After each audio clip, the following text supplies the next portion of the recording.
December early morning. Markets just opened. Charts look steady. Futures are green. Commentators sound relaxed. Words like normalization, resilience, controlled risk fill the screen. Everything feels contained, managed, almost convincing. But underneath that calm, something isn't behaving the way it should. Because while the narrative feels familiar, the numbers don't. The same indicators that flash quietly before every major collapse are lighting up again. Not guesses, not fear, patterns, repeating structures, the kind that don't respond to reassurance. This isn't about panic, it's about sequence. And the sequence is already in motion. Crashes don't announce themselves. They form while confidence is highest, while comfort feels earned, and by the time concern becomes mainstream, preparation is no longer an option. So here's the uncomfortable question. If the pattern is visible now, why does it still feel invisible? There's a window where risk still feels theoretical, where nothing has broken yet, where denial is still easy, where headlines still sound calm, and markets still look orderly. That window is about 18 months, not a decade, not someday, not after the next election or the next rate cut, between mid-2026 and late 2027. That isn't a prediction pulled from instinct or emotion. It's a compression of cycles, debt schedules, and historical timing. When pressure builds for too long, release doesn't wait politely. It doesn't ask for permission. It doesn't arrive gently. It forces its way through. 18 months is the difference between preparation and reaction, between moving deliberately and being shoved forward by panic, between adjusting quietly and being forced to move when everyone else is running for the same exit. This isn't about guessing the exact day. It's about recognizing when conditions can no longer hold. When the system becomes fragile, when the room starts running out of oxygen, because once the clock becomes obvious, it's already expired. Once the countdown is visible, the advantage is gone. And here's the real problem. What if the clock has already started? Crashes don't come out of nowhere. They never have. They're not accidents. They're constructions. Built slowly, layer by layer, while nothing seems wrong. Incentives encourage risk. Debt makes that risk feel painless. Optimism turns warnings into background noise. And denial fills the silence. Think of it like pressure building behind a dam. One extra drop of water doesn't cause the collapse. The collapse happens because the structure was already overstressed long before that final drop arrived. Small cracks form early. They're easy to ignore. They don't change daily life. They don't trigger alarms. They sit quietly, growing wider as pressure builds behind the wall. From the outside, it always looks sudden. Overnight headlines, sharp charts, panic, confusion, blame searching for a single cause. But zoom out, and you see years of quiet strain, years of signals dismissed, years of risk normalized, years where stability was assumed, not tested. Time stretches the illusion. Repetition creates comfort. Familiarity dulls fear. The longer nothing happens, the safer it feels, even as risk quietly compounds beneath the surface. Silence becomes evidence. Calm becomes proof. Waiting feels rational then. And that's the most dangerous part of all. Every collapse looks sudden until you zoom out. History leaves a blueprint, and every major financial collapse follows it almost perfectly. First comes optimism. Asset prices rise, confidence spreads, risk feels justified. Then the warnings appear, subtle at first, inverted signals, rising leverage, small cracks that seem easy to ignore. That's the second stage when the alarms are flashing, but comfort is louder. The third stage is the trigger. Not the cause, just the spark. A failure, a shock, a moment that exposes how fragile the system has become. And the fourth is the cascade, forced selling. Liquidity vanishes. Prices fall not because of fear, but because they have no choice. This pattern doesn't repeat because people are stupid. It repeats because human behavior doesn't change. And here's the part most people miss. The dangerous part isn't the crash.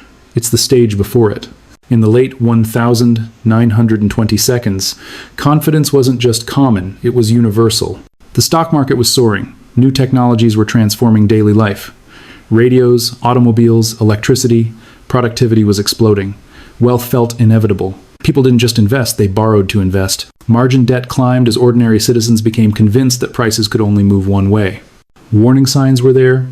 Agricultural prices were already collapsing.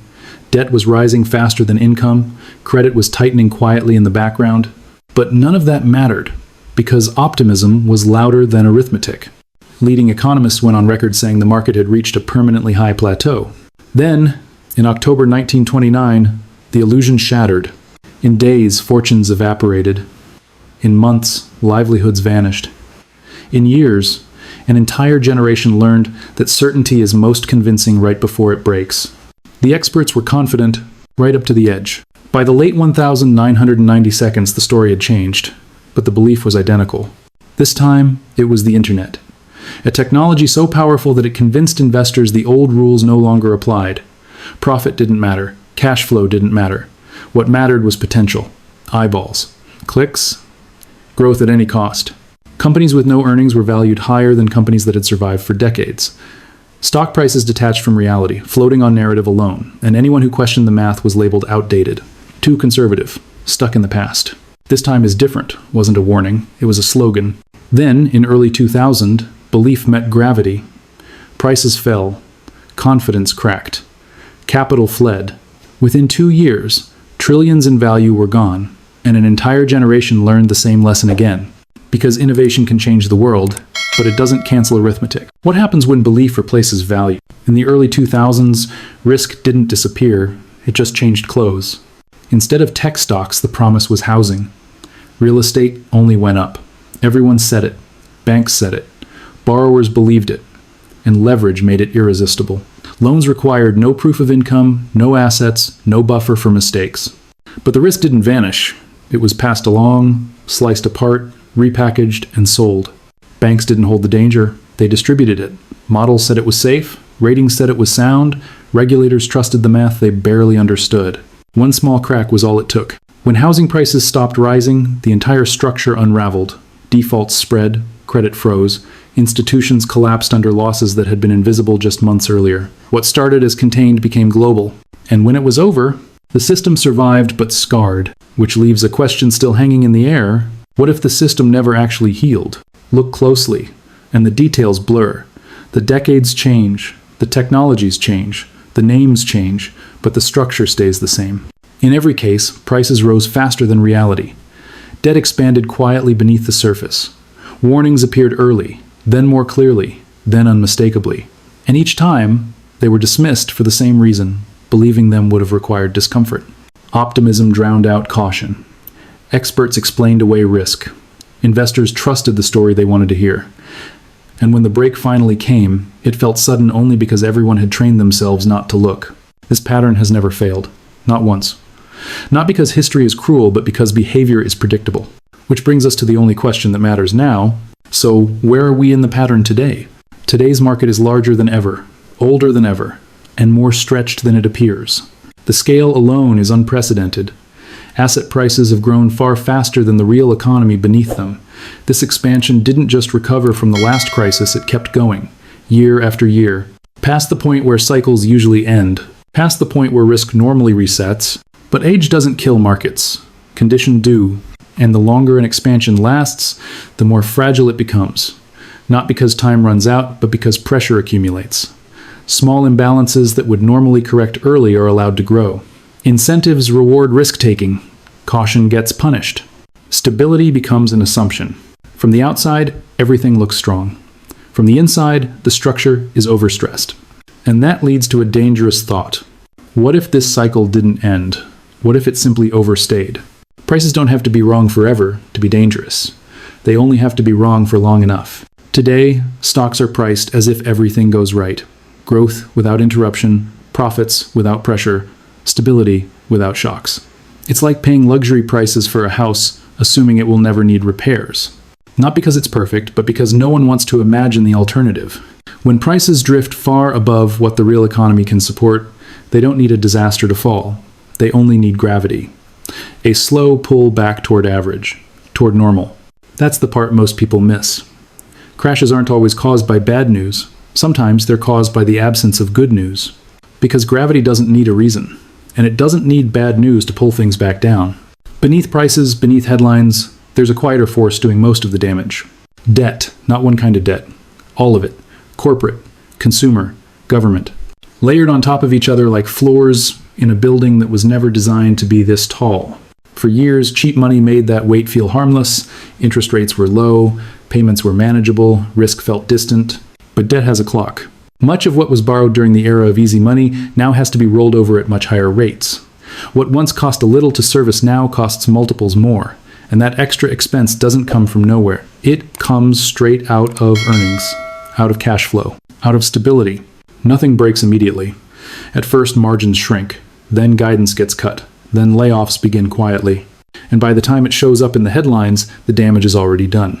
So ask yourself, what happens when yesterday's cheap money finally expires? There's one area of the economy most people don't see anymore. Office buildings with dark floors, empty parking garages, for lease signs that never come down. Commercial real estate doesn't crash loudly. It decays in silence. These buildings were financed at peak prices, when interest rates were near zero and demand looked permanent. Now their values are down, sometimes by half. But the debt remains. Imagine owning a house worth $100 million with a mortgage of $150. You're not just losing money, you're underwater with no way out. Those loans are coming due. And banks don't refinance losses. When borrowers can't pay, defaults don't stay isolated. They move upstream into balance sheets, into capital ratios, into confidence. And that raises a dangerous question. What breaks first, the buildings or the banks? Banks don't operate on cash, they operate on confidence. Most people assume their money is sitting somewhere safe, waiting. It isn't. Banks lend it, multiply it, stretch it. And as long as confidence holds, that system works. But confidence isn't gradual. It's binary. It's either there or it's gone. We've already seen cracks. Recent bank failures weren't random accidents. They were stress tests that exposed how quickly trust can evaporate. Emergency interventions stopped the bleeding, but they didn't heal the wound. They bought time. And time is dangerous in an over-leveraged system. Because if depositors start asking questions at scale, answers stop mattering. Withdrawals accelerate, losses surface, and what looks stable one week becomes insolvent the next. That's how banking crises spread. Not through spreadsheets, but through fear. So consider this carefully. What if the next run isn't stopped in time? Consumers usually break before the economy does. Quietly, invisibly. Credit card balances creep higher. Savings drain faster than expected. Payments get delayed by a week, then a month. Layoffs don't make headlines at first. They happen in batches, in departments, in emails sent late on Fridays. Spending slows, not because people want to save, but because they have to. Restaurants thin out. Big purchases get postponed. Subscriptions get canceled. None of it feels dramatic on its own. But when millions of households do this at the same time, demand collapses. And that's when businesses feel it. Revenues fall. Costs rise. Jobs disappear. The cycle feeds on itself. By the time the data confirms it, the consumer has already cracked. So ask the question most people avoid: what happens when millions cut back at once? At the center of all this sits the Federal Reserve, and it has a problem with no clean exit. If rates are cut too quickly, inflation returns. Prices surge. Trust in the currency erodes. Everyday costs rise faster than wages, and the public feels it immediately. But if rates stay high, the weight of debt becomes unbearable. Companies refinance at higher costs. Defaults spread. Weak links snap. There is no setting that restores balance without pain. So the Fed does what it always does in these moments. It delays, it manages the timeline, it smooths the surface while pressure builds underneath. Rate cuts don't remove the problem. They only change when it becomes visible. This isn't about prevention anymore. It's about sequencing, about deciding which part breaks first and when. And that's the trap. Every move tightens something else, which leads to one unsettling thought. What if delay doesn't reduce the damage? What if it makes the fall worse? The sequence rarely announces itself. It unfolds. First comes denial. Markets stay elevated. Optimism lingers. Weak data gets explained away. Earnings miss, but guidance stays hopeful. Commentators call it a pause, a rotation, a reset. Nothing feels urgent yet. Then the trigger arrives, not because it's special, but because the system is ready to break. A large bankruptcy, a bank under stress, a geopolitical shock, something snaps confidence. Credit tightens, prices fall fast 15, 20%, and the selling begins. That's when the cascade starts. Margin calls force liquidation, funds unwind, liquidity disappears, losses accelerate not by choice, but by obligation. Jobs vanish, spending freezes. Fear spreads faster than logic. And finally, the bottom. Not when hope returns, but when selling is exhausted. The cause won't matter. Only the leverage will. Crashes don't destroy wealth evenly. They redistribute it. When prices fall fast, the unprepared sell to survive. Retirement accounts get liquidated at the worst moment. Long-term plans collapse under short-term pressure. Fear turns paper losses into permanent ones. Panic replaces patience. Time horizons shrink to days, not years. At the same time, something else happens quietly. Those who preserved capital don't panic. They wait. They watch volatility instead of reacting to it. They buy when assets are mispriced, not when headlines feel safe, not when confidence sounds strongest. Wealth doesn't vanish, it changes hands. From the impatient to the patient, from the leveraged to the liquid, from those forced to sell to those free to choose. This is why crashes feel unfair, not because everyone loses, but because they don't lose equally. The damage concentrates at the worst possible moment. The transfer happens fast, and it happens without announcement. No warning, no countdown, no ceremony. It doesn't feel like opportunity when it's happening. It feels like survival. And most people are too busy protecting what's left to see what's being handed away. And that leaves one final question hanging. Which side of that transfer are you on now? This is where it comes back to you. Not fear, not panic, awareness. Every collapse in history punished the same mistake, ignoring patterns, because the present felt comfortable. The people who suffered most weren't careless or unintelligent. They were unprepared. They assumed stability would last just a little longer, that there would be time to react. There usually isn't. You don't prepare when the headlines change. You prepare when they still sound reassuring. When risk feels abstract. When acting feels unnecessary. That's why the next 18 months matter. Not to predict the exact day, not to guess the trigger, but to understand the structure you're standing inside. History doesn't send reminders. It doesn't raise its voice. It repeats itself quietly until the lesson becomes unavoidable. This isn't advice. It's observation. A pattern that's played out for more than a century, forming again in plain sight. The window is closing. And history won't warn you again, it already has.